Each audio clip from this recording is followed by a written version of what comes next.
Well, let's see how well you did in answering the question based on those symptoms. The answer is, you're a teenager. Now, that's a somewhat tongue-in-cheek response, obviously, and of course not all teenagers fit that criteria. But the reason that we started with this somewhat light note is that it has behind it an important message. This module will give you some insight into some common mental health symptoms and disorders, but it is not meant to replace the need for people to see a trained clinician. We are not asking you to become a dime store or sudden on-the-spot psychiatrist or psychologist.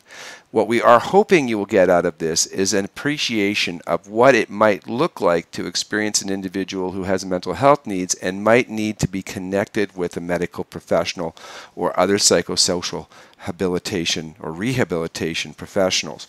So we are not asking you as a first responder to become strong at being able to identify and diagnose mental health issues, but only at being able to tell that perhaps a collection of symptoms might indicate that an individual should go and get further care.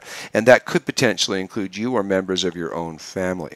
We must never forget the other developmental and psychosocial factors that are a part of who the individual is. So a teenager is who a teenager is as a result of not only their age, but also their changing physiology and of the psychological circumstances that they're experiencing.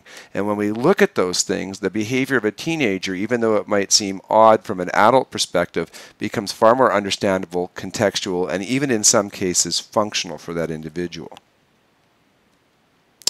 So we're going to get you to go back to your journal this time for a little bit more work, and you can pause the video and take a moment to answer these questions there, true or false. Is it true or false that depression can be caused by grieving or stress? Smoking is considered a mental illness. Is that true or false? Is deriving sexual pleasure from kinky behavior a mental illness? Are all mental illnesses treatable with medications? Are all mental illnesses, do they represent a chemical imbalance in the brain? Mental illnesses can be manifested as a physical illness. Is that true or false? Bipolar disorder means experiencing mood swings. Schizophrenics have 2 or more personalities. Psychotic patients are, by definition, dangerous and aggressive.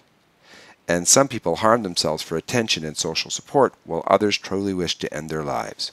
Take a moment to answer each of those questions. We're going to come back and look at this exact same slide, and I'll go through it for you point by point.